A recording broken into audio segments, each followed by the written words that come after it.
Hi, this is John Van Sale.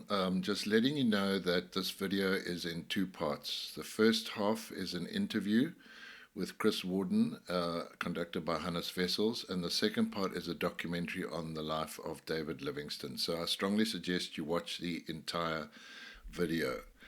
Chris and Liz Worden operate a bespoke tour company called Footsteps of Livingstone, where they tailor-make safaris in southern Africa with an emphasis on following David Livingstone's footsteps.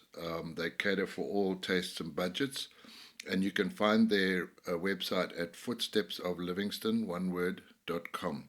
I will put a link in the description, which is below the video you're watching now. They also run a team of raconteurs who follow the story of the life of David Livingstone and share this amazing story to groups of tourists visiting Victoria Falls on both sides of the river. The lecture takes 40 minutes and is conducted in the conference room of their relevant hotel or on a boat cruise on the Zambezi River. You can find this on their website, lifeoflivingstone.com. Again, I will put a link to the video. Okay, over to the interview. Well, I'm very, very happy to have an old and dear friend by the name of Chris Worden with me today. Chris is a former National Parks officer, a very committed conservationist. He's an expert naturalist, safari guide, and now runs an agency in Victoria Falls. But Chris, I think, has gone beyond being an amateur historian, as I am. And so I've asked him in to continue our Unauthorised African History series, because he is an expert on David Livingstone and on the events relating to Livingstone's life. And I'm particularly interested in having him talk about this because, as I said earlier, we live in a world where people don't actually want to hear too many positive stories about anybody of European descent. And as a result, people like Livingstone are not getting the attention they deserve. And one of the most pressing issues of the modern age really is this question of slavery. And like everything else in the popular media, the whole slavery story seems to start and end with whites enslaving blacks. We hear virtually nothing about the other slavers of the past, and virtually every conquering nation in history had some sort of slave system in place, but we hear only about the white slavers, and we don't hear very much at all about the whites who actually put an end to the slave trade. And right at the vanguard of that movement is David Livingstone. And so with that little backdrop, I want to hand over to Chris and ask him to just give us a brief introduction to the man. And he's very kindly made available a video which tells more of the story in more graphic terms. But I feel we are in the company of one of the experts on this remarkable man. And so thanks again, Chris, for giving us your time. And I'm going to ask you to take us into the Livingstone story now. Thanks, Hannes. I think when everybody sees my actual talk, my recount about the life of Livingstone on that video, which you're going to play after this interview, people will get a really good sense of feeling about what he actually achieved under humongous odds. But I'm going to just briefly go through his life before you play that video. And it's interesting to notice that his statue that was erected on the western edge of the Victoria Falls in 1955, which is exactly 100 years after his discovery of the falls on the 16th of November, 1855, is still proudly standing. And everybody, doesn't matter what color or creed they are, they respect that statue. And it's amazing, one of the good things that Robert Mugabe did during his rule is that he stopped the war veterans from pulling down that statue, because Livingstone is so respected and revered. Basically, I'll just go back to the beginning. He started off as a poor boy working in a cotton spinning factory in Scotland. He educated himself through his Sunday school. He taught himself to write Latin, which allowed him to be admitted into Anderson's University, to be trained up as a doctor. His father was deeply religious, so he wanted to become a missionary doctor. So he joined the London Missionary Society, and they sent him out to Cape Town, where he ended up in Kuruman, met up with Robert Moffat, who was a famous and well-established missionary there, married his daughter, went up into Botswana, set up a mission station there, which didn't really work out. So he headed up north with William Cotton Oswell, who was his financier and friend and hunter, and they discovered Lake Ngami, which joins onto the Okavango Delta, and the tribes there. And the tribes of Lake Ngami told them to go further north. So they went north and they found the Zambezi River and the Makalolo tribe, which are the descendants of our present tribe here at the moment. And he thought that would be the best place to put up a mission station. But he had a problem resupplying it. So he thought the Zambezi River would be the perfect route to resupply by putting boats on the Zambezi. But he basically went the wrong way. He went upstream because he was told the source was very close to Luanda, which is now the capital of Angola. And when he found out it wasn't, he came all the way back and went downstream, and hence discovered the Victoria Falls. And he went all the way down to the Indian Ocean, but made a mistake by bypassing the Cabora Bassa Rapids. So he thought the river was navigable. And during that whole journey, he did not come across one bit of slavery, because slavery had been abolished in the 1830s on the African west coast. But when he came back on his second expedition to launch boats on the Zambezi and found out that the Cabora Bassa Rapids impeded his journey, he decided to go north up the Sheri River to our present Lake Malawi. And that's where he came across the slave trade, which was being operated by Arabs. And they were all ending up on the island of Zanzibar. So to cut a long story short, he ended up on Zanzibar at the start of his third journey. The second journey was a failure because he couldn't navigate the Zambezi. So he came back on a third journey under the excuse to follow Stanley and Speke's sources of the Nile journey, because there was a dispute about that. One said it was Lake Victoria, the other one said it was the Ethiopian highlands. But his main mission was to find out more about the slave trade. And he found out that Zanzibar was the very place where all these slavers and slaves were ending up at. And they actually ended up in the Middle East building Dubai. So he set off to the Ruvuma River, which he thought possibly emptied out of Lake Malawi into the Indian Ocean, but it didn't. And he came across slave trade after slave trade after slave trade. And what happened is all his porters deserted him and he was stranded. So he had to go along with these slavers. They fed him, they clothed him, and he was basically lost for 5 years. But he ended up on the shores of Lake Tanganyika at Ujiji, which was a trading post, and he bumped into Henry Morton Stanley, who was a correspondent for the New York Herald newspaper who had been sent out to find Livingstone because he'd been missing for 5 years.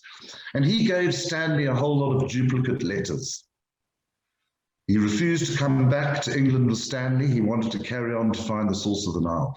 And Stanley arrived back in England and gave the letters to the English Parliament, who read them out. And they were so astounded by what Livingstone had discovered that they reenacted the 15th Amendment of the Wilberforce Act, which had stopped slavery in the Americas in the 1830s. And warships were sent out to Zanzibar. The island was blockaded in the shortest war in history, 32 minutes. The Sultan surrendered, Zanzibar became a British colony, and all the slaves were freed. And they continued down the coast, the island of Pemba, ports in Mozambique, stopping the slave trade. Livingstone carried on searching for the source of the Nile and got lost in the Bangwuelu Swamps in northern Zambia. And he died at Chief Chitambo's village on the 1st of May, 1873, not knowing that he had stopped the slave trade forever. And it's amazing that his porters, Susi and Chuma, embalmed his body, preserved it, and carried it for 1,500 miles to the port of Bagamoyo on the Tanzanian coast opposite the island of Zanzibar, a journey that took them 9 months.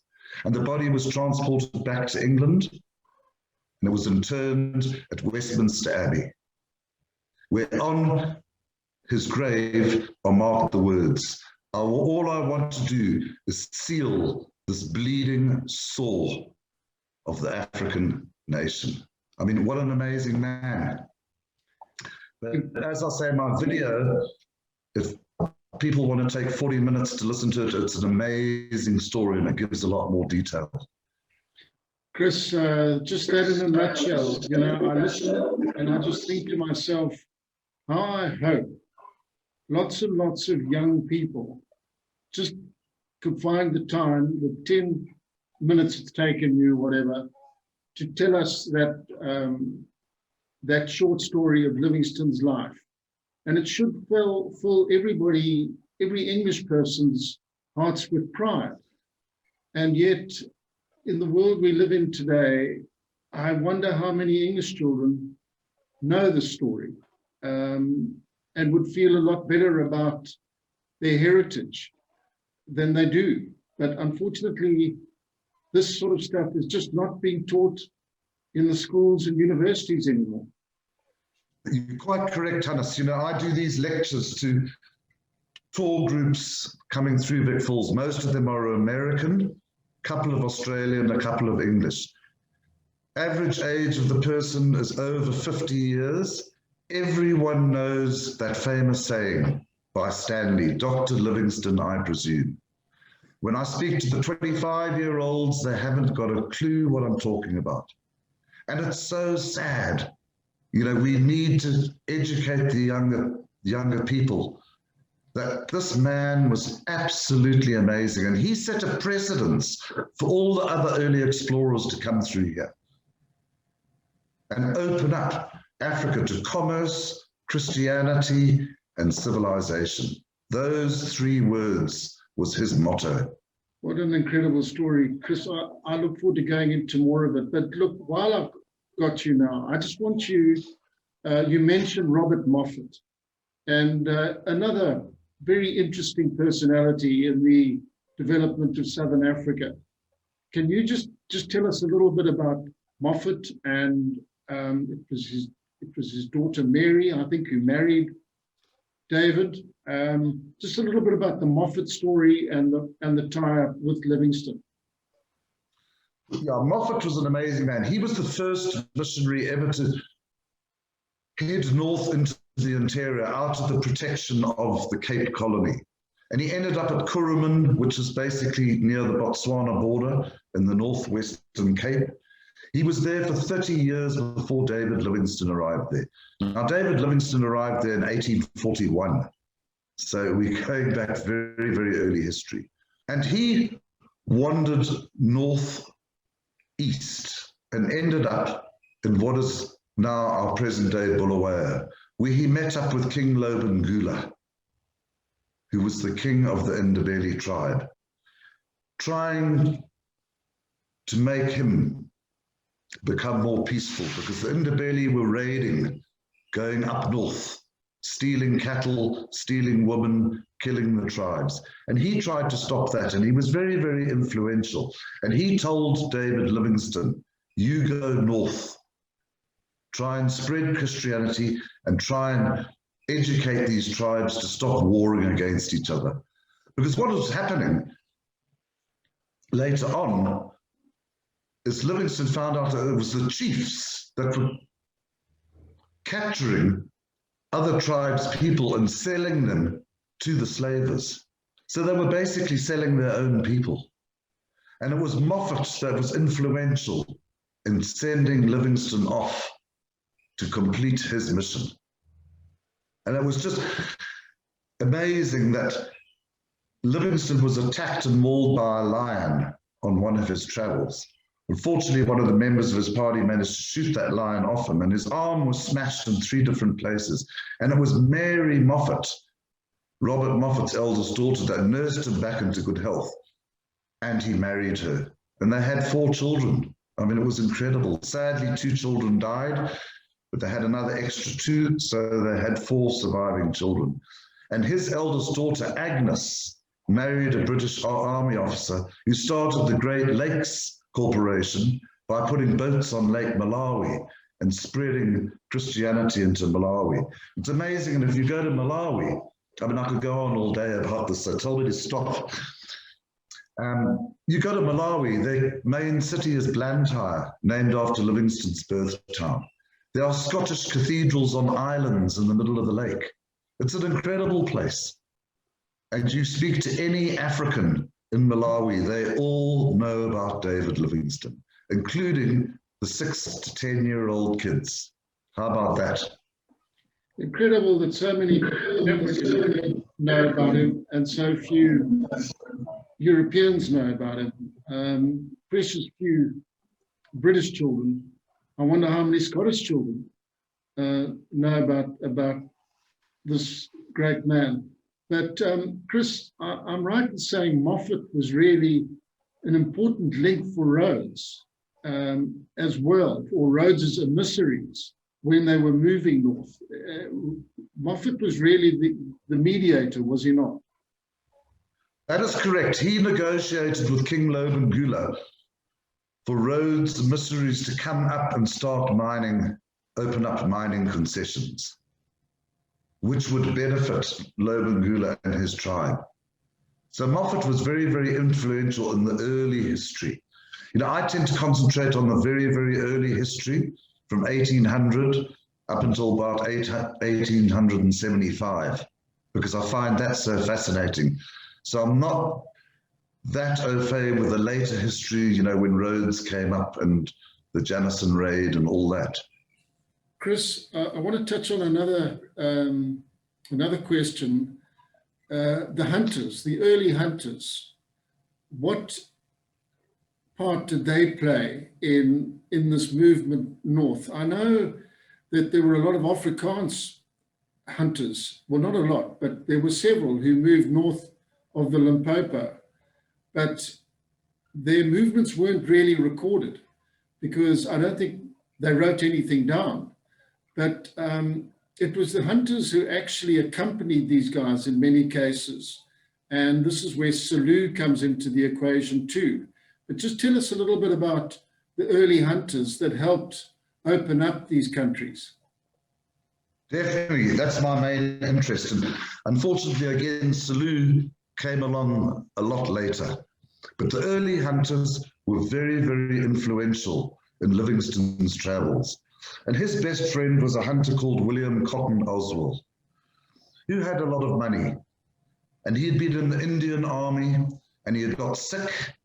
He couldn't stand the wet, cold English climate, so he was sent to Cape Town for that nice, dry, sunny climate. And he got better and he met up with Livingstone and he financed Livingstone's expedition pushing up north to Linyanti. And it's quite funny that Oswell and Livingstone got to Linyanti, where Livingstone said, I'm going to go upstream to Luanda.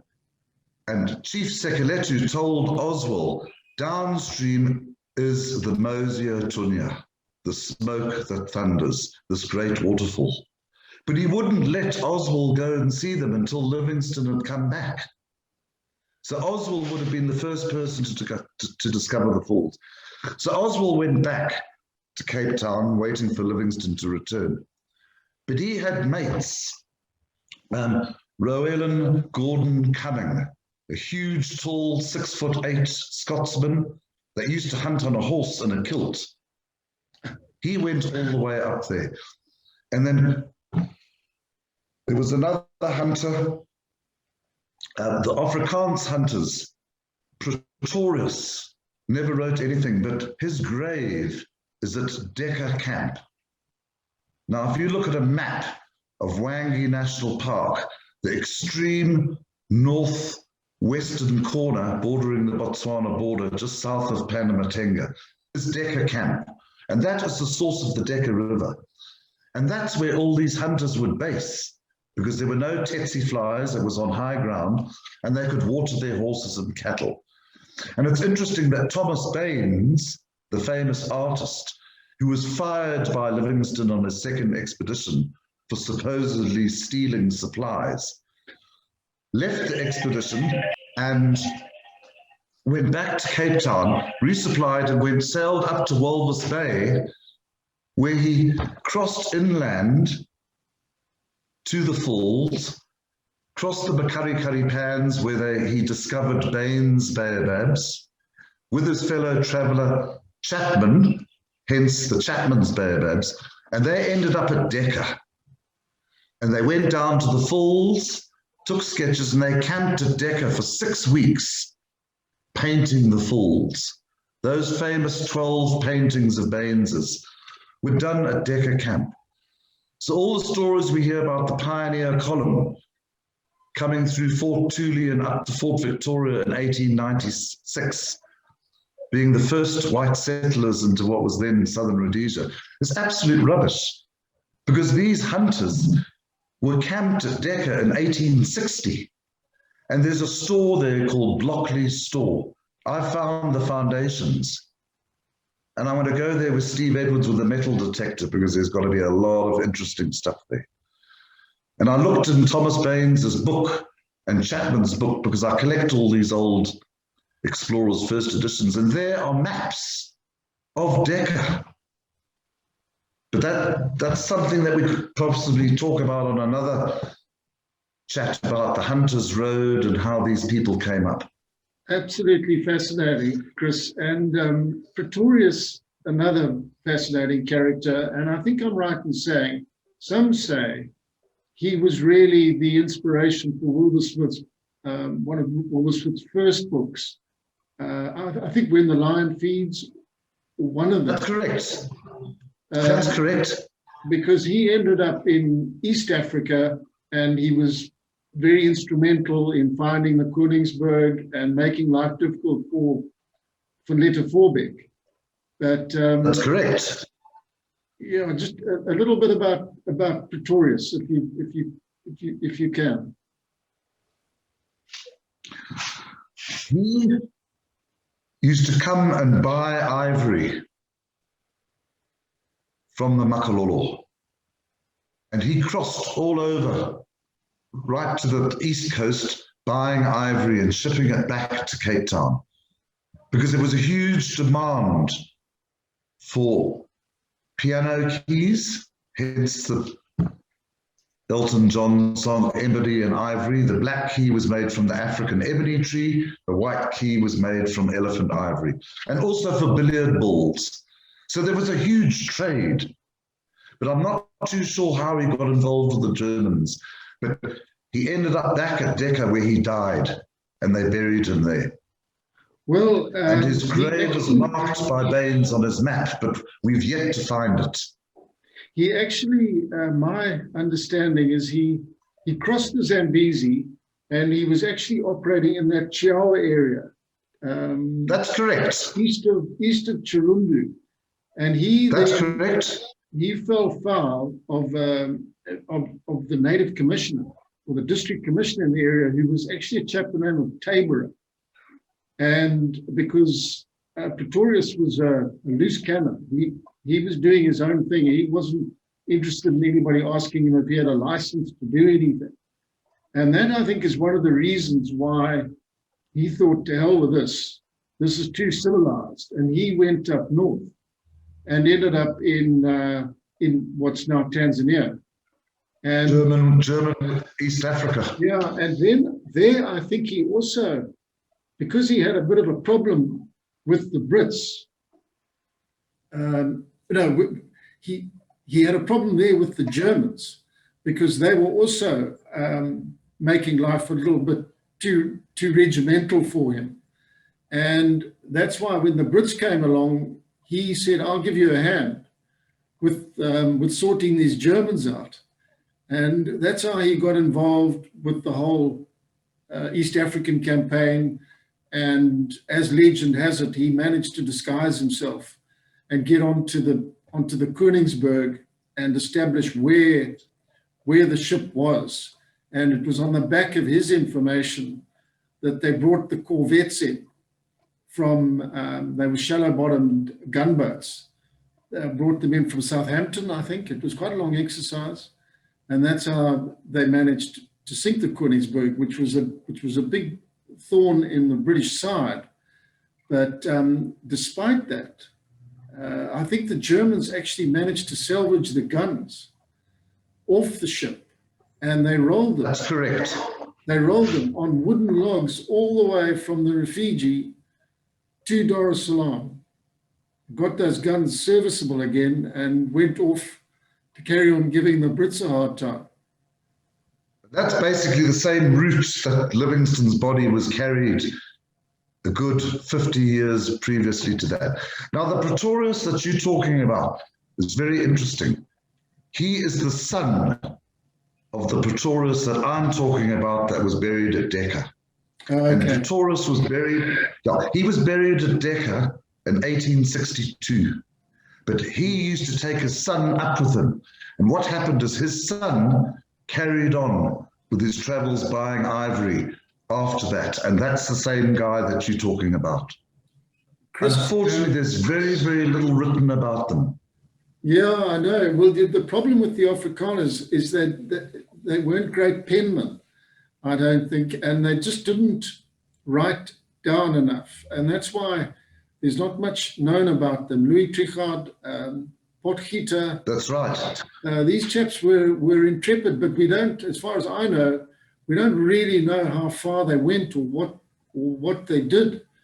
But Chris, I'm just going to take up a bit more of your time to tell us a bit about Selous.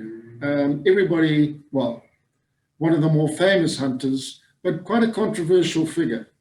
Right, Hannes, unfortunately, I'm not au fait with Selous because it's later. He was a lot later. I'm concentrating on the very, very early explorers, but it's interesting.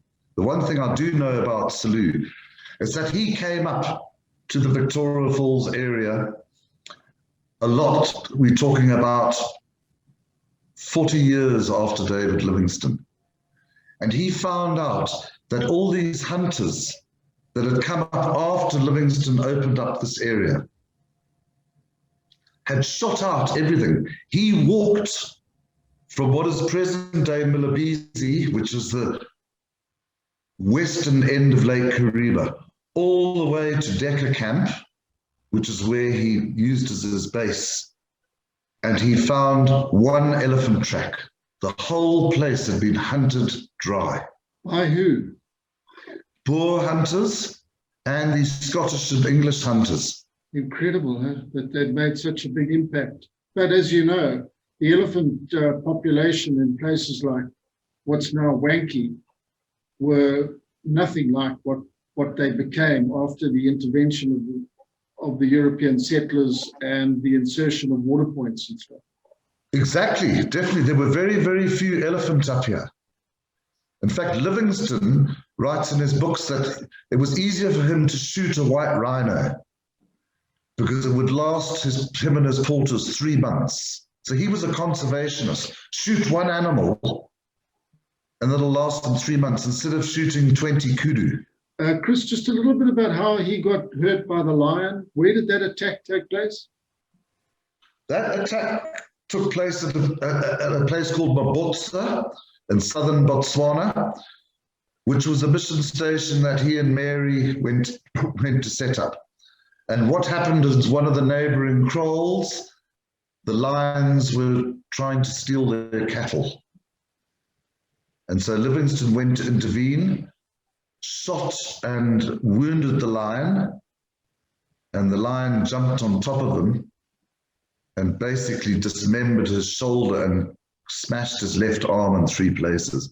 But fortunately, one of his men managed to shoot that lion off him, and he was carried back all the way back to Kuruman, where Mary Moffat nursed it back into good health. And it's quite interesting, because when Livingstone's body was taken back to be buried in Westminster Abbey, they did a post-mortem, and they knew it was exactly David Livingstone because of the 3 breaks in his left arm from that lion attack, which was 30 years previously. Chris, did Livingstone and Schweitzer cross paths at all? No, not at all. No, Schweitzer was too far north in northwestern Africa, where we're talking about what is present-day Gabon. Okay. He didn't come down. He came down south later, didn't he? Yeah, later, but Livingstone had been traveling already. Okay. Yeah, it's interesting. Most of Livingstone's correspondence, I mean, he wrote over 3,000 letters, of which most of them are now have been found and they're interned at the Livingstone Centre in Blantyre. And it's quite interesting is that a friend of mine, Professor Adrian Wisnicki from the University of Nebraska, started a website called livingstononline.org, where he did a special digital spectral imaging project to raise the writing so that you could decipher it. And he's deciphered all these letters, and it's incredible what Livingstone came across, especially because of the slave trade. And most of those letters were written to William Cotton Oswald. Chris, I know that at the time, one of the main guys in the slave trade operating out of Zanzibar was a chap by the name of Tipper Tip. Another interesting guy. Can you tell us a little bit about him?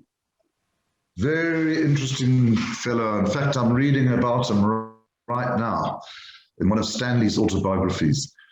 He was based in Zanzibar. He was an Arab slave trader, and he would go inland meeting different Arab chiefs. What they would do is they would plant Arabs in all the African villages. And so he was in the ivory trade. So he was using the slaves to carry the ivory back to Zanzibar. They would offload the ivory, and then the slaves would be sold. And he bumped into Livingstone when Livingstone was lost on his 3rd expedition and helped him. And it's quite interesting that he helped Stanley go and search for Livingstone. And then Stanley's 2nd expedition, which was under the auspices of King Leopold from Belgium to open up the Congo, Tipu Tip also helped him by recruiting men for his expeditions. And then I'm just reading now Stanley's 3rd expedition, which was the relief of Emin Pasha, who was the governor of what is present-day Uganda. He was basically held hostage by the tribes there. And Stanley did a relief expedition up the Congo River, and then walking inland through the Ituri forest, which is one of the densest unexplored forests and part of the Congo ecosystem. And Tipu Tip helped him because Tipu Tip knew all the slaving routes. And I mean, an amazing guy. So he was both good and bad. Yeah, very interesting. But he was the godfather of the East African slave trade, was he not? Correct, he was.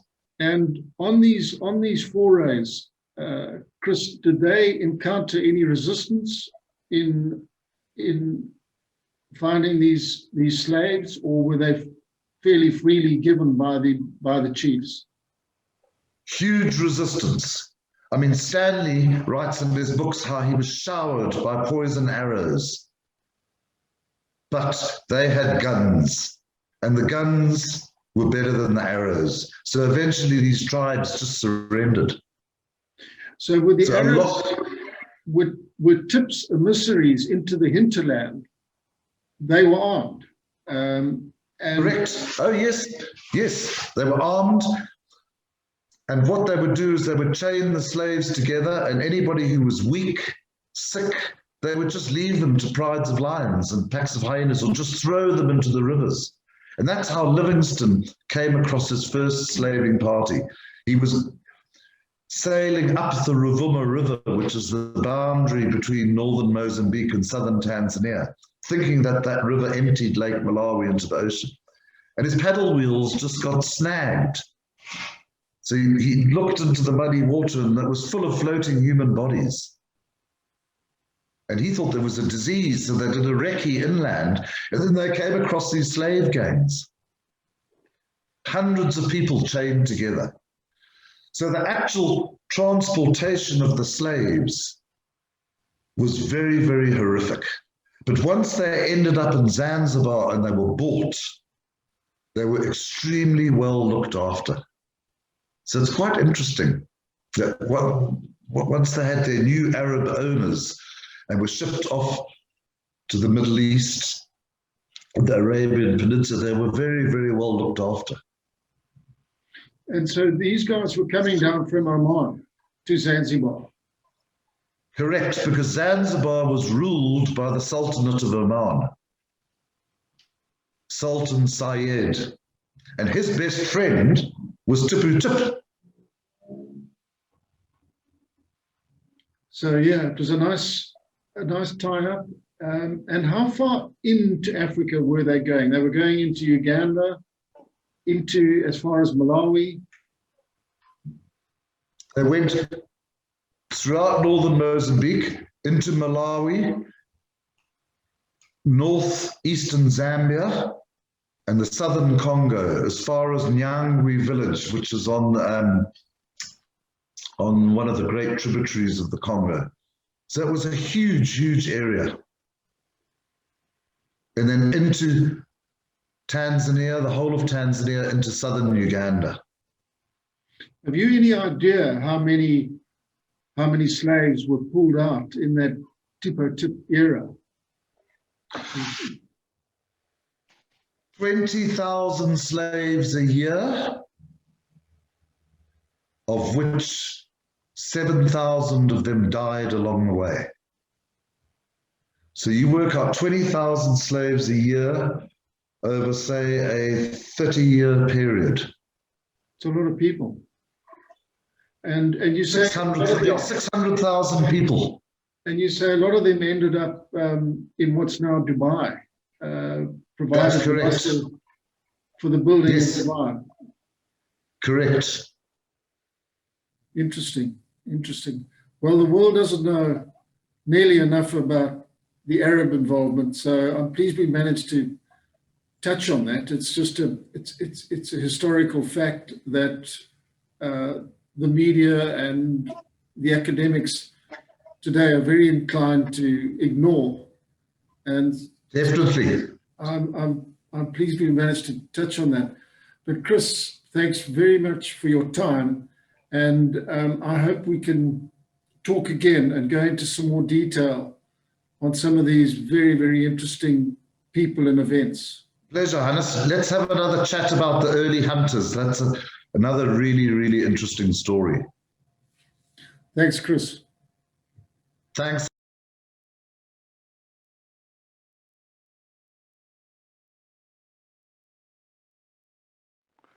Right, morning folks. My name is Chris Worden. I am a retired professional safari guide. I've been leading and arranging safaris throughout Africa for the last 38 years. And during my travels, I took a great interest in the early explorers. And I collect their first edition books. Most of them I've managed to purchase off eBay. How you laugh, I was very fortunate to find on eBay Canada 5 years ago David Livingstone's first presentation edition of his missionary travels that was published in 1857, signed by him, addressed to a lady that looked after his wife and children while he undertook his first long expedition. That book has been valued by Sotheby's at $25,000. So that's my retirement package. Should last about 8 months with 2 kids in university. The story I'm going to share with you, good people, about the life of Dr. David Livingstone, the Scottish missionary explorer, is one of exploration, discovery, which I say with a bit of hesitation, and liberation, which I think is the most important part of the story. I say discovery with hesitation because if you read your history books, they tell you that David Livingstone discovered the Victoria Falls on the 16th of November 1855. But did he actually discover the Victoria Falls? Definitely not, because the Tonga tribe were here for thousands of years before Livingstone arrived here. But he was the first Westerner to document and publicize the Victoria Falls to the outside world. And he set a precedence for other early explorers to crisscross the interior of this part of Africa and map the continent. Because when he was here in 1855, it was truly darkest Africa, uncharted territory. Only the coastline had been documented by the Portuguese, the Dutch, and the British.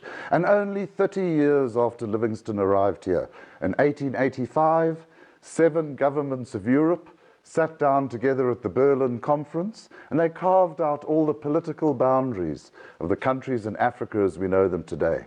And you know what? Not one single African was invited to that conference. Typical. A prime example is the Zambezi River separates Zambia and Zimbabwe. I need a passport to go and visit my relatives on the opposite bank. And I've got a British passport. So I've got to pay a $50 visa every time I go across there. Absolutely ridiculous. But that's another story. 20 years after that, so exactly 50 years after Livingstone arrived here, in 1905, the railroad reached here from Cape Town. The wonderful bridge that you've all seen spanning the gorge below the Victoria Falls was constructed. And the iconic Victoria Falls Hotel opened her doors to tourism and trade. Now you think of terms of, let's say, American or Australian history. 50 years is a very, very short time. From uncharted territory to commerce and trade. And David Livingstone has firmly left his thumbprint on this area. The city on the Zambian side of the Victoria Falls is named after him. One of the few African cities to have kept its colonial name. And the statue that you will all see at the western edge of the Victoria Falls is one of the few statues of a colonial that is left standing. Most statues have been taken down, put into museums for various political and social reasons, but not David Livingstone, because the people still love and respect him, including all of our mad politicians. Now you wonder, what on earth was he doing here all on his own in 1855? In order for me to explain that, I'm going to go right back to the beginning. He was born in 1813, one of 7 children into a poor working class family. 7 kids sleeping on the floor of a 1-bedroom apartment adjoining a cotton spinning mill in the village of Blantyre in Scotland. And from the age of 10, he was forced to work. 12 hours a day, 6 days a week spinning cotton. But he was very fortunate in that his father was deeply religious. So he was forced to attend Sunday school. I'm sure many of you went to Sunday school as a child. I did. And what the government of that Industrial Revolution era realized is that these poor working class kids were not getting any education because they were working 12-hour days. So they would second a teacher to the Sunday school, and the teacher would teach his kids the 3 R's: to read, write, and do arithmetic. And he wasn't a particularly bright child, but he was extremely determined. So what he would do is he would receive his weekly wages from spinning cotton, sneak round the corner, not to the sweet shop like any normal child, but to the local bookshop. He would purchase a book of his choice, hand the balance of his wages back to his mother to help feed the family, and he would prop that book up on an easel. And for 12 hours a day while he was spinning, he would read. And he taught himself to read and write Latin, Think of any kid today with that kind of determination. All they can do today is look at Facebook and Instagram. That determination put him into good stead because at the age of 19, and because he had made an effort to learn Latin, he was accepted into Anderson's College, which was the medical faculty of the University of Glasgow. And at the age of 26, he graduated as a fully qualified medical doctor. And because of his religious background, he decided to join the London Missionary Society. And they trained him up as a missionary doctor to be sent out to one of the colonies, use his medical expertise to help the local people, and at the same time try and convert them to Christianity. And he was destined for China. He actually boarded a ship that was about to set sail, and at the last minute news broke out about the Opium Wars. So he was redirected to Cape Town instead. So we can thank our Chinese friends. They had a little bit of a civil dispute because David Livingstone was never ever supposed to come here. He arrived in Cape Town after a 4.5-month-long voyage. We can fly from here to Europe in 10 hours today. And from Cape Town, he trekked on foot 500 miles north into the northwestern Cape to a place called Kuruman, which was an established mission station. And Kuruman still exists today as an established mission station. That journey took him another 3 months. No road, no railroad, walking along a footpath accompanied by a donkey cart carrying his luggage.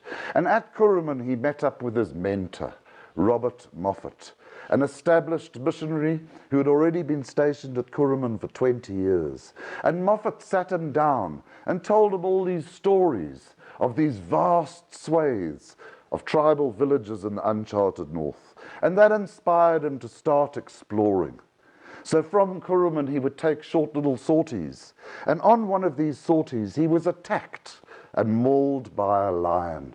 His left arm was shattered in 3 different places, his left shoulder almost dismembered. But fortunately, one of the members of his party managed to shoot that lion off him, and he was carried back into Kuruman on a makeshift stretcher. And there he was nursed back into good health by Robert Moffat's eldest daughter, Mary. And what happens when you get a pretty nurse looking after you?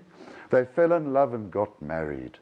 The bones of his left arm never ever knitted together squarely. It caused him great pain and discomfort for the rest of his life. He only had 20% use of that arm. David and Mary decided to go and set up their own mission station. So they trekked another 300 miles further north into present-day Botswana. And they set up a mission station on the southern edge of the Great Kalahari Desert at a place called Mabotswa. And they were there for 10 years. And you know what? They did not convert a single person into Christianity. 2 reasons. The tribe's people were San Bushmen, nomadic hunter-gatherers, never in one place at any time. And secondly, he was more obsessed with exploring as opposed to spreading the gospel. They had 6 children while they were there. That's probably why he never converted anybody.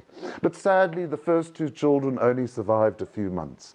But he was survived by 2 sons and 2 daughters. And while he was at Mabotswa, he took Mary and the children on his first long expedition.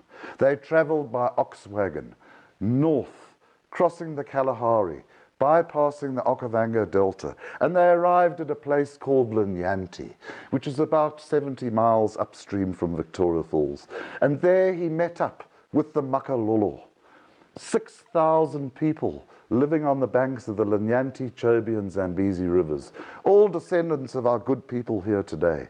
And he befriended their chief Sekeletu. And he thought that this place, Linyanti, would be the perfect place to set up a permanent mission station because the Makalolo tribe was static and they were also receptive to his preachings. But he had one big problem. How is he going to resupply this proposed mission station all the way from the south, from Cape Town and Kuruman? It's just too far away. And also you could only cross the Kalahari in a short, narrow 3-month window during our rainy season from January to March. The rest of the year it's too dry, waterless, all the animals have migrated away, so you wouldn't be able to hunt for food. But he had this vision. God's superhighway, the great Zambezi River, What about putting boats on the Zambezi and resupplying Linyanti from either the west coast, which would be preferable because it's closer to Europe, or the east coast? But he had no idea which way this river flowed. There were no maps. So he wanted to undertake an expedition to map the Zambezi River to see if it was indeed navigable. He returned to Kuruman with Mary and the children, conferred with Robert Moffat. Moffat said, if you're going to undertake this expedition to map the Zambezi, best you send your family back to England. So he treks all the way back to Cape Town, puts them on a ship for England, arranges with the London Missionary Society for them to be looked after. Mary and the children arrive safely back on the shores of England, but absolutely penniless. The message was not passed.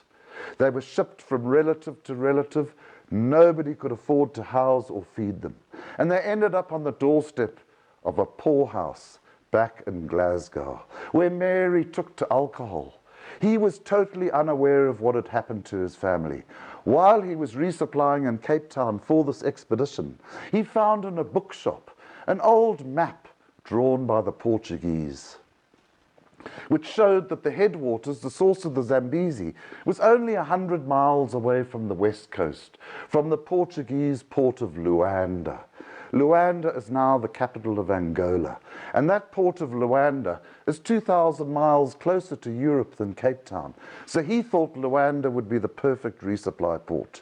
So he treks all the way back up to Linyanti, shows Chief Sekeletu that map. Sekeletu gives them 30 able-bodied Makalolo porters, and they trek upstream, pretty easy going, until he arrives at the headwaters of the Zambezi. He gets out his sextant, works out his longitude and latitude using the path of the sun, and he realizes a horrific thing. That map was totally inaccurate. He's 750 miles away from the west coast. He's running out of supplies. He can't turn back, and he's running out of the most important thing, quinine, which is the drug that we use to cure malaria. And we still use quinine today. And unfortunately, in those days, there were no gin and tonics. Drink lots of gin and tonic or vodka and tonic, and you will not get malaria. He had no option but to strike towards the port of Luanda, very rugged mountainous country. He contracted malaria 4 different times on that journey. The last time he was still nearly 100 miles out of Luanda, and he had finally run out of quinine. He fell into a coma, but his loyal Makalolo porters carried him into the port of Luanda, delivered him to the Portuguese doctors there, they administered quinine, and he recovered. Any normal person would have hopped on the next available ship and sailed back to England to be reunited with his family. Not David Livingstone.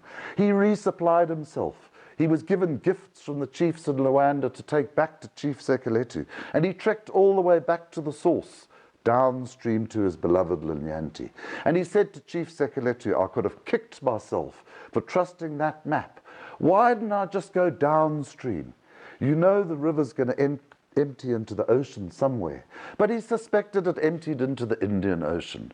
And the Indian Ocean, you'd have to sail round the very, very rough seas round the Cape.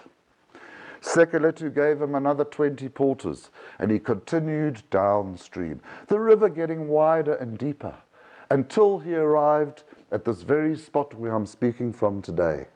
And early in the morning on the 16th of November, 1855, he woke up, and downstream he could see this huge white cloud. He thought it was a bushfire. It's the height of the dry season in November. There's not a single cloud in the sky. But the fisherman he was staying with said to him, that cloud is not a bushfire. That cloud is Mosio Tunya, the smoke that thunders.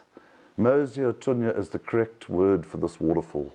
So he now realizes that there's a cataract across the Zambezi. So the fishermen invite him to get into a dugout canoe. And they paddle downstream for 3 miles, the river getting shallower, the current getting faster. He was absolutely petrified. But these fishermen knew the river really well, and they took a safe channel between the islands where everybody goes on their sunset cruise, and he beached that canoe on an island in the middle of the Zambezi. That island is now called Livingstone Island. Everybody that visits the Victoria Falls sees it. And when the river level is low, you get all these silly people swimming in the Devil's Pool. That's the very spot where he got out of his canoe. He stepped to the edge of this great precipice, could not see the bottom. He had arrived where the main falls, the greatest volume of water cascades over the edge. But he camped on that island, and he realized that the eastern side of the waterfall, which is the part that's in present-day Zambia, was almost totally bone dry, because in November the river level is at its lowest. And that allowed him to map and measure the waterfall absolutely accurately as it is today. 360 feet deep by just over a mile long. He wrote poems, scenes so wonderful they must have been gazed upon by angels in their flight. And he named the waterfall after his queen, Queen Victoria. And he realized that the gorges with the rapids below the waterfall only extended for a short distance. So his vision was to put boats on the river above the waterfall, boats below, and you could easily porterage your supplies round the waterfall. He continued downstream for over 600 miles. Easy going, the river was navigable, until he contracted malaria again. This time he's staying with Chief Chiawa in the lower Zambezi in present-day Mozambique. And while he was recovering, Chief Chiawa said to him, ahead of you is a very, very rugged mountain range, extremely difficult going. I can show you a path where you can bypass that mountain range. The river bends. You'll reach the river downstream, plain sailing to the Indian Ocean. He took that advice. He bypassed that mountain range, reached the river downstream, easy going to its estuary with the Indian Ocean. The Zambezi River was indeed navigable, with the exception of the Victoria Falls. He camped at the mouth of the Zambezi for a month, waiting for a ship to take him back to England. We all complain when the aeroplane's an hour late. And he arrived safely back on the shores of England, an absolute hero. The first person to walk from the west coast to the east coast of Africa and map the interior, a bit like Lewis and Clark did in the United States. He addressed the Royal Geographical Society, a prestigious society of explorers based in London. He was even invited to Buckingham Palace to address Queen Victoria herself. He sat down and wrote his first book, Missionary Travels and Researches of Southern Africa. It was published in October 1857. 12,000 copies were sold as soon as it left the printing press. It became an instant bestseller, a bit like Harry Potter. He made a lot of money out of that book, weaned Mary off the alcohol, bought a comfortable apartment in an upmarket suburb in London. Mary and the children now had a happy home. He even donated some of his proceeds back to the London Missionary Society. He held no grudge that they had not looked after his family. Here's a bit of trivia. Charles Dickens wrote Great Expectations at the same time. Livingstone sold more copies of Missionary Travels. He sold over 80,000 copies in total. Sir Roderick Murchison, who was the president of the Royal Geographical Society, was so inspired after reading all the newspaper reviews after the publication of that book. He raised £100,000 of the taxpayers' money to fund David Livingstone to go back to Africa and physically put boats on the Zambezi River, open up mission and trading stations all the way from the Indian Ocean upstream to Linyanti. So virtually open up the interior of Africa to commerce and trade. So they constructed a shallow draft paddle steamer, a replica of the paddle steamers that successfully plied up and down the Mississippi in the United States. They tested it on the River Thames in London. It worked perfectly. They broke it up into 3 different sections, put it on top of the deck of the Royal Navy steamship, the Pearl, and David gathered together his exploration party. Mary refused to ever leave his side again. She was to accompany him back to Africa. The 4 children who were growing up were very sensible. They decided to stay in their comfortable apartment in London, probably with their feet up on the couch as our kids do. His younger brother Charles, Captain Kirk, not from Star Trek, but an accomplished physician and botanist, Thomas Baines, the famous artist, and his main mentor, Horace Waller, the rector of Northampton, and 8 engineers set sail upon the Pearl for Cape Town. They successfully managed to navigate the rough seas round the Cape, steamed up the east coast, and they beached the Pearl on a sandbar at the mouth of the Zambezi. And these 8 engineers reassembled that paddle steamer. Can you imagine it? You are in the middle of nowhere. He launched it, and he named it the Ma Robert, which is the Makalolo word for his wife Mary. Ma Robert, mother of Robert, Robert being their eldest son. And they steamed upstream. The Ma Robert belched black smoke out of her funnel. They used tons of firewood to fuel her boilers. She shook and vibrated. He named her the Asthmatic. They steamed upstream for over 300 miles, but they could only achieve 6 knots an hour. You can paddle faster than that in a canoe. And they eventually reached that bend of the Zambezi that he had bypassed in his first expedition. They rounded that bend, and there ahead of them was a gorge, 5 times as deep as the gorges below the Victoria Falls. This gorge is called Cahora Bassa. It means the trap. And presently in modern-day Mozambique, they've constructed a huge hydroelectric dam across it, one of the highest concrete arch dam walls in the world. They beached the Ma Robert. They could go no further. They had encountered rapids. They trekked up that gorge for over 90 miles in temperatures of 130 degrees in the shade, rapid after rapid after rapid. He had made a huge mistake bypassing that mountain range in his first expedition, because now the Zambezi River was no longer navigable. By this time, Mary died in his arms of malaria. He buried her on the banks of the Zambezi at Chipunga, downstream from Cahora Bassa. He had lost 4 of his 8 engineers, 2 to crocodile attacks, 2 to sleeping sickness caused by the tsetse fly. The rest of his party, led by Captain Kirk, wanted to mutiny. But he managed to explain to them that they had come through incredible hardship coming this far. Let's use this opportunity to research the tributaries of the Zambezi. So they went up this river called the Shiri, and they discovered this vast inland sea, this huge freshwater lake, which he named Lake Nyasa. It's now called Lake Malawi, and it's about 3 times the size of Lake Ontario. And there were many, many villages along the shoreline of this lake. So he wanted to put up mission and trading stations. But the Shiri River was not navigable. So they steamed all the way back to the Indian Ocean, up the east coast of Africa, and they found this other river called the Rovuma that flowed parallel to the Zambezi from west to east, but on the same latitude as Lake Nyasa. So they all thought that this Rovuma River emptied this lake into the ocean. So they steamed up the Rovuma, and it was not long before the paddle wheels of the Ma Robert became snagged. So he sent his 4 remaining engineers into the muddy water to see what was snagging them, and they realized a horrific thing. The Rovuma River was full of floating human bodies. Hundreds of dead people floating down this river. He thought there must be a disease, an epidemic. So they beached the Ma Robert and they took a short trek inland. And there they came across genocide.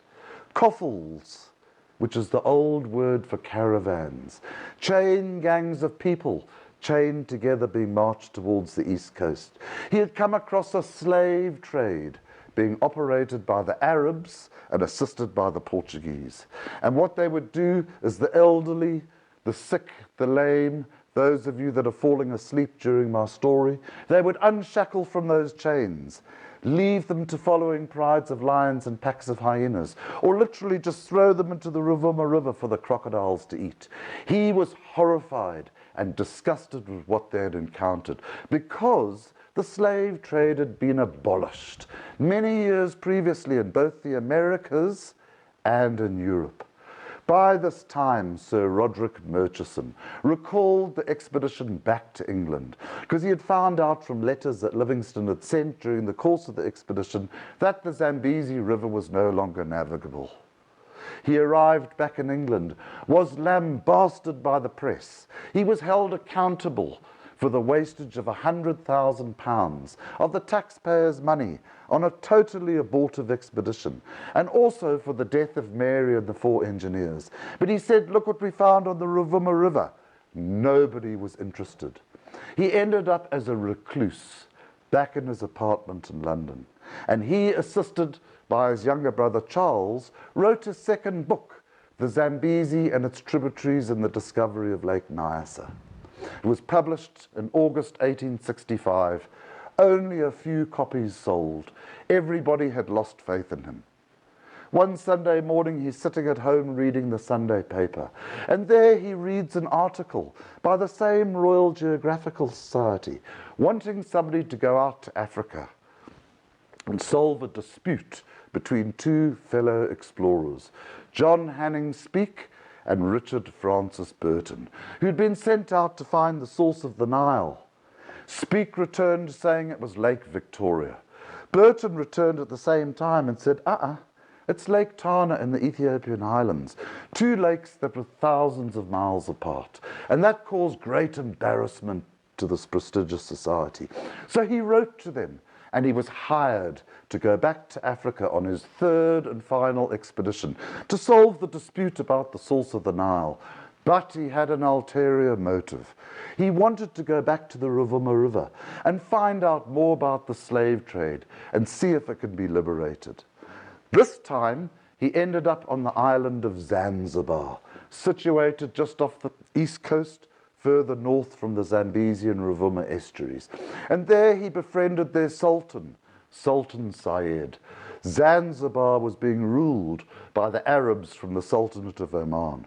And while he was staying in Stone Town, the capital, he realized that Stone Town on Zanzibar was the very place where all these coffles of slaves were ending up at.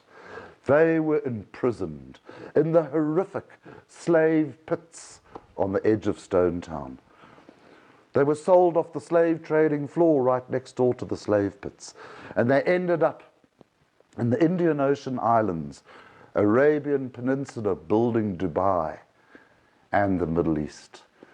Sultan Syed gave him a dozen Zanzibari porters and some donkeys to carry his supplies. They crossed the narrow channel of sea that separates the island from the east coast, and they trekked into the interior, heading towards the Rovuma River. It was a matter of days before every one of those Zanzibaris deserted him and stole all his supplies. He's now stranded, alone, in the heart of darkest Southeast Africa. Now, these Arab slave caravan leaders realized what a famous and important person he was. So instead of murdering him, which would make him into a martyr and against their religion, they invited him to accompany their treks into the interior, to move from coffle to coffle, slowly working his way towards the source of the Nile. And for 5 years, he wandered aimlessly in amongst these slavers. Can you imagine what that would have done to his mind? Every day, waking up, watching villages being burnt, people killed and captured. He even witnessed a massacre at Nyangwe Mission, where 700 people were slaughtered for refusing to be enslaved. During that 5-year period, he wrote 44 different letters. Each letter he would give to the respective leader, taking slaves back to Zanzibar. Not one of those letters reached the coast. What their plan was to keep him imprisoned amongst themselves until he'd eventually die naturally, and all that information would drift away from his soul. And you know what? That plan nearly succeeded. Until in October 1871, he ended up on the shores of Lake Tanganyika at a trading post called Ujiji, which he used as his base to conduct his further researches. And early in the morning on the 23rd of October, he could hear this commotion, drums beating, people singing and ululating.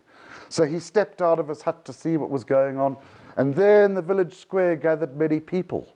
So he went to join them. And there down the main street of Ujiji marched this procession of 140 impeccably dressed men, one in front wielding a huge American flag. Next to him, a white man, dressed in a crisp white uniform, wearing a pith helmet. Enter into the story Henry Morton Stanley, who stepped towards Livingstone, doffed his helmet and said, Dr. Livingstone, I presume. Dr. Livingstone, I presume. I mean, what a wonderful thing to say. But what a stupid thing to say. Because Livingstone was the only white man for thousands of miles around. And it's well documented that Stanley tore the page out of his journal after writing Dr. Livingstone, I presume. He was so embarrassed.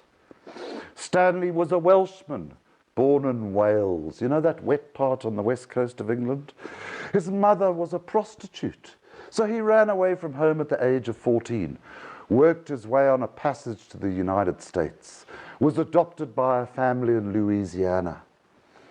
He fought on both sides of the American Civil War, and he ended up being employed by a media tycoon, James Gordon Bennett Jr., who owned the New York Herald newspaper. And Bennett had realized that Livingstone had been missing for 5 years, and stories had emanated along the east coast of Africa that he had been murdered by a warlike tribe on the shores of Lake Nyasa. But these stories were conflicting. People were trying to make money selling fabricated stories to the press. So Bennett said to Stanley, here's a blank checkbook. Spend as much money as you want. Go and find Livingstone. Because if he could be the first person to publish the true story, he'd make a huge amount of money out of newspaper sales. And Stanley did just that. He bought the best clothing for his porters. They carried the finest camping equipment and supplies. They even carried a huge copper bath so that Stanley could bathe every day. He must have thought he was staying in the Victoria Falls Hotel. They stayed together at Ujiji for 4 months, where they would travel together. Livingstone would show Stanley the slave trade firsthand. Stanley said, I have this blank checkbook. Let me take you back, and between the American press and the European press, we can publicize this and try and get it stopped. Livingstone said, no, I need to continue my journey to find the source of the Nile. But he was very clever. In his journal, he kept duplicated copies of every one of those 44 letters. And remember, in those days, there was no carbon paper. He had to rewrite each letter. The last 8 letters he rewrote, he had finally run out of ink for his pens. He'd run out of spare paper. So he made ink out of animal blood and tree sap. And he was fortunate that he was carrying an old standard newspaper in his trunk. He tore the pages out of the newspaper, turned them around, wrote across that newsprint. All those letters are on display in the Livingstone Centre in Blantyre in Scotland. If any of you ever go to Scotland on vacation, go and visit that museum. It's the most incredible place. He wrapped up all those letters into a waterproof parcel, secured it, said to Stanley, take this parcel back to England and give it to no one else but my eldest daughter, Agnes. Stanley arrives back in England, hands the parcel to Agnes, who gives it to Horace Waller, the rector of Northampton, his main mentor who had accompanied him on the Zambezi expedition. Horace gives it to his good friend, Henry Wilberforce, a member of Parliament. Wilberforce reads each and every one of those letters out to Parliament. And eventually, early in 1873, the 15th Amendment to the original Wilberforce Act, tabled by his father, William Wilberforce, that ended the American slave trade, was passed. Warships were sent out to the island of Zanzibar. The island was blockaded in the shortest war in history, 32 minutes. Sultan Syed surrendered. All the slaves were freed. Zanzibar became a British colony.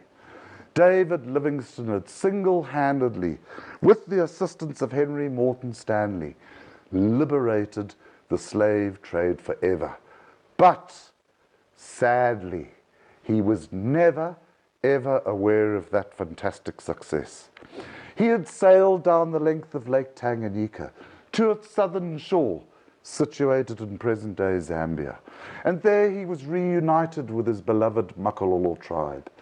His two head porters, Susi and Chuma, and he told them that he had sent Stanley off with the letters, and he must now entirely concentrate on finding the source. Nearby is this vast swamp called the Bangwuelu Swamps, and these swamps drain into a river that flows from the south to the north. The Nile flows from the south to the north. All our major rivers in Africa either flow from the west to the east or the east to the west. So they ventured into those swamps. It was April 1873. He's exactly 60 years old.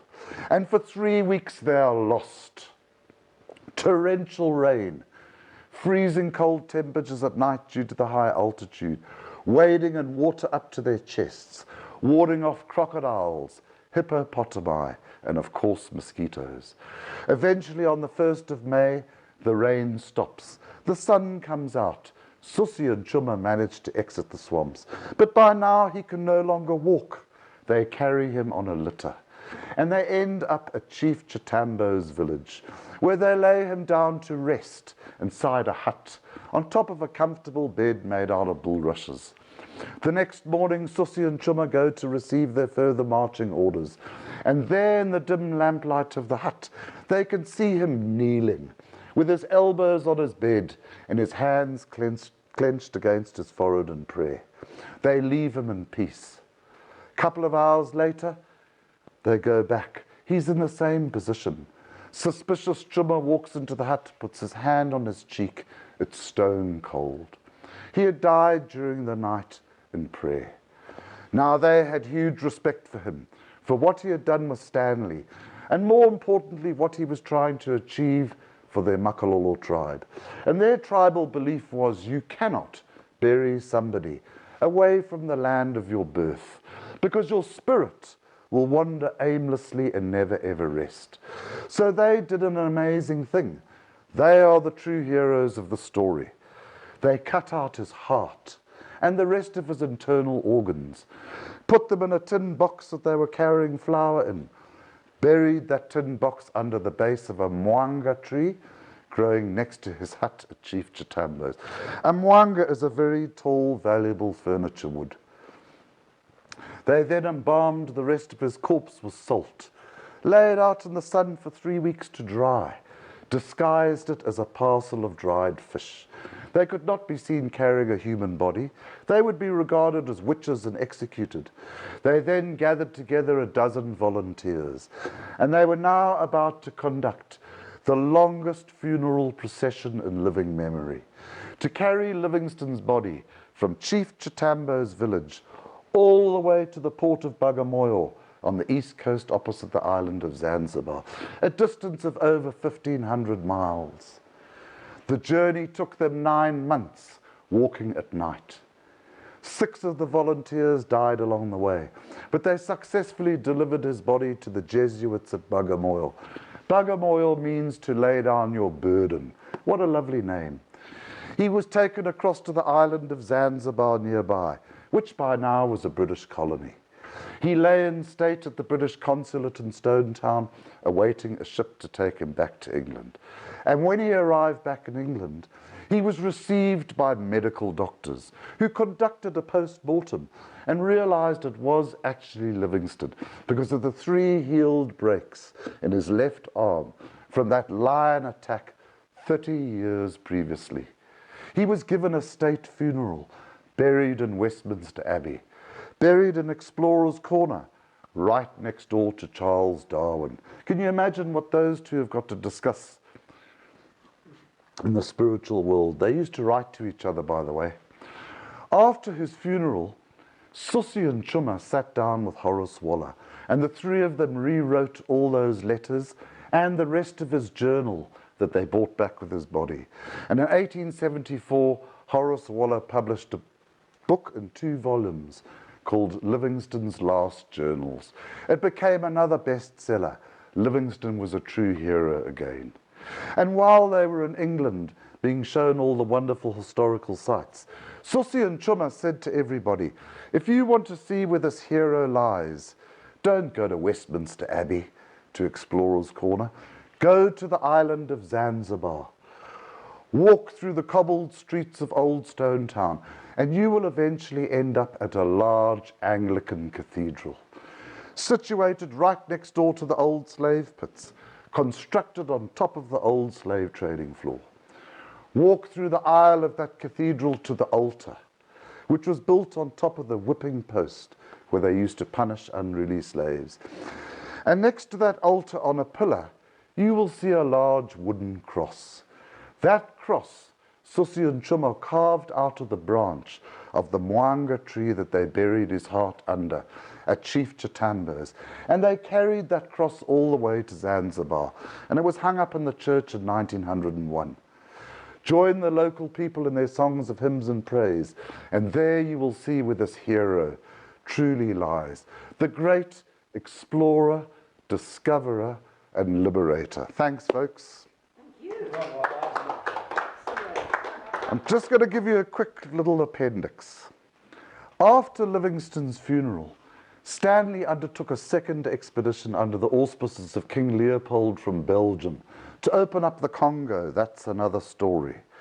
But he established that Livingstone was totally lost. He had dropped his sextant and his chronometer. All his measurements were 80 miles out. The Bangwuelu Swamps is the source of the Congo. It flows north before swinging west into the Atlantic. Burton and Speke were both quite correct. There are 2 Niles. The White Nile comes out of Lake Victoria.